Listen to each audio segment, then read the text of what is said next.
Hello friends, welcome to Shri রান্নাঘর। আজ দুপুরবেলা কি রান্না করেছি সেই নিয়েই আজকের ছোট্ট ভিডিও।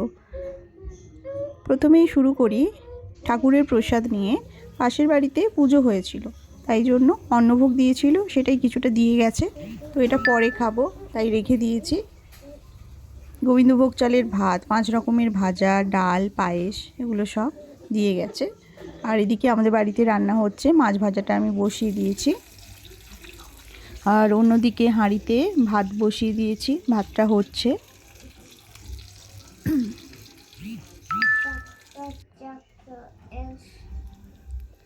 কিছু পুঁটি মাছ ভাজা করে নিচ্ছি। এই পুঁটি মাছগুলো আজকে ভাজাই খাবো, কোনো ঝাল বা কিছু করব না। আর এদিকে সর্ষে বাটা দিয়ে মাছের ঝালটা করে নিচ্ছি। আর এঁচোড় সেদ্ধ করে রেখেছি, এঁচোড়ের মাখা মাখা তরকারি হবে। আলুটা নুন হলুদ দিয়ে কষে নিচ্ছি। আর এদিকে মশলায় দিয়ে দিয়েছি সাদা জিরে ফোড়ন দিয়ে দিয়েছি, আদা বাটা, রসুন বাটা, পেঁয়াজ বাটা সব কিছু একসঙ্গে দিয়ে, আর একটু জিরে বাটাও দিয়েছিলাম, দিয়ে ভালো করে তেল দিয়ে এটা কষিয়ে নিচ্ছি। এরপর আমি এতে টমেটো কুচি দিয়ে দেবো। আর একটা মশলা জল করে রেখেছি, এতে আছে কাশ্মীরি লঙ্কা গুঁড়ো, লাল লঙ্কার মানে ঝাল লঙ্কার গুঁড়ো, হলুদ আর একটু নুনও দিয়ে দিয়েছি জলের মধ্যে। এটা একসঙ্গে গুলে রেখেছিলাম, এটা আমি মশলার মধ্যে দিয়ে দেবো। ভালোভাবে ঢাকা দিয়ে এবার মশলাটা আমি কষিয়ে নেব যতক্ষণ না মশলা থেকে তেল ছাড়ে।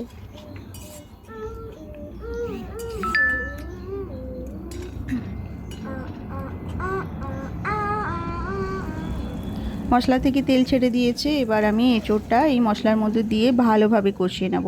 অন্যদিকে আলুটাও ভালোভাবে ভাজা হয়ে গিয়েছে, কিছুটা সেদ্ধও হয়ে গিয়েছে, সেটাও আমি এঁচোড়ের সঙ্গে দিয়ে দেবো। একসঙ্গে দুটোই কষানো হবে।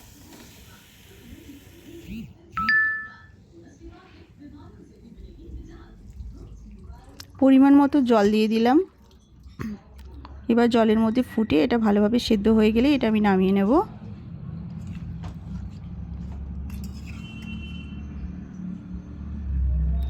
ঝোল ফুটে গিয়েছে, আলু সেদ্ধই হয়ে গেছে ভালোভাবে, আর এঁচোড়টা তো সেদ্ধ ছিল, ওটাও ভালোভাবে সেদ্ধ হয়ে গিয়েছে। সব শেষে আমি ছড়িয়ে দেবো ভাজা জিরে আর ভাজা গরম মশলা একসঙ্গে গুঁড়ো করে রেখেছিলাম, সেটা আমি ছড়িয়ে দিলাম। এই ভাজা মশলাটা দিলে তরকারির স্বাদ অনেক গুণ বেড়ে যায়। তো আজকে ছিল এই রেসিপি, এঁচোড়ের তরকারি, আর ছিল রুই মাছের সর্ষে দিয়ে ঝাল, ডাল, মসুরের ডাল, আর পুঁটি মাছ ভাজা, সেটা অন্য জায়গায় রেখেছি। এই ছিল আজকের মেনু। তো বন্ধুরা, এই ছোট্ট ভিডিওটা কেমন লাগলো কমেন্ট করে জানাবেন। দেখা হবে নতুন কোনো ভিডিওর সাথে। সবাই ভীষণ ভালো থাকবেন। Thank you.